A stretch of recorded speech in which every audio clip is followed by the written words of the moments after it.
दुनिया Hormuz strait की अनिश्चितता के भंवर में फंसी। ईरान युद्ध के दहकते और भड़कते शोले अभी बुझे नहीं। ये शोले सीज़फायर के शीतल शब्द के नीचे अभी भी दहक रहे और युद्ध का लावा कभी भी फिर फूट सकता है।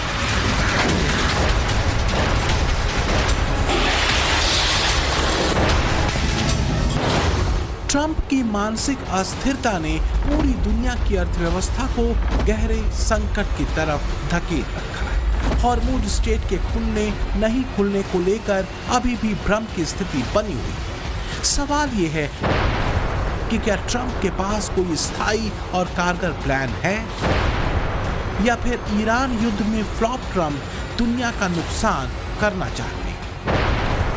और क्या ट्रंप के दिमाग में चीन को लेकर भी कोई प्लान चल रहा है, क्योंकि कहा यह जा रहा है कि ट्रंप जो दिखा रहे हैं दरअसल उससे कहीं ज्यादा खतरनाक प्लान उनके दिमाग में चल रहा है। हॉर्मुज स्ट्रेट को ब्लॉक करने के बाद ट्रंप की नजरें टिकी हैं मलक्का स्ट्रेट पर, क्योंकि साउथ ईस्ट एशिया में मौजूद स्टेट ऑफ मलक्का चीन जापान के बीच एक छोटा सा समुद्री रास्ता है। विश्व के समुद्री व्यापार का लगभग 60% हिस्सा, जिसमें तेल और दूसरे सामान शामिल हैं, इधर से होकर जाता है। खास बात यह है कि चीन के तेल इंपोर्ट का एक बड़ा हिस्सा मलक्का स्टेट से गुजरता है। तो क्या चीन को ट्रंप के प्लान का पता चल चुका है? क्या यही वजह है कि चीन सीधे तौर पर वाशिंगटन को चेतावनी दे रहा है? चीन के ऊर्जा संस्थान के अध्यक्ष को सुनिए।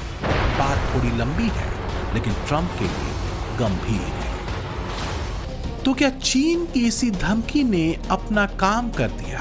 ट्रंप की सारी अकड़ ठिकाने लगा दी, मलक्का स्ट्रेट वाले प्लान पर पानी फेर दिया, क्योंकि ट्रंप का ये पोस्ट बड़ा अहम है, जिसमें वो उसी तरह की चापलूसी शी जिनपिंग की करते दिखे जैसी चापलूसी ट्रंप की आजकल शहबाज और मुनीर करने में लगे।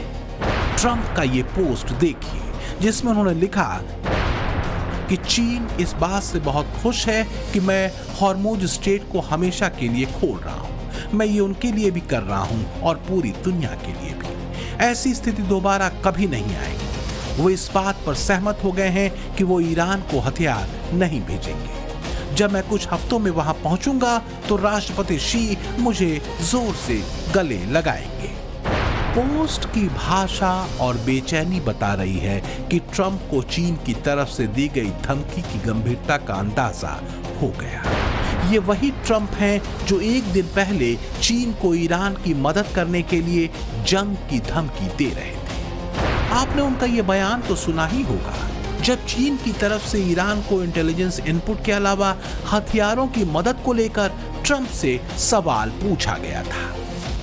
हालांकि अपने पोस्ट में जिनपिंग की चापलूसी कर रहे ट्रंप को यह एहसास हो गया कि कहीं उनके डर और बेचैनी को अमेरिकन इस पोस्ट में पढ़ न लें, लिहाजा उन्होंने इस पर एक और मुलम्मा चढ़ाया, ये कहते हुए कि हम मिलकर बहुत समझदारी से और बढ़िया काम कर रहे हैं। क्या ये लड़ाई झगड़े से कहीं बेहतर नहीं है?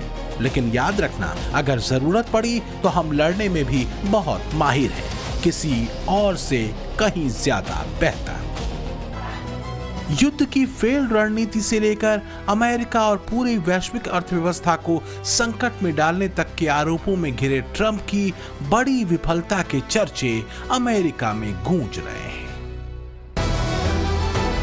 ट्रंप भले आत्ममुग्धता की लहरों में गोते लगाते रहे, लेकिन सच ये है कि अमेरिका में वो एक लूजर के तौर पर देखे जा रहे हैं, जिसने शांति के ढोंग से लेकर अपरिपक्व युद्ध नीति के साथ अशांति तक का जप किया और अब पूरी दुनिया उसका खामियाजा भुगत रही है।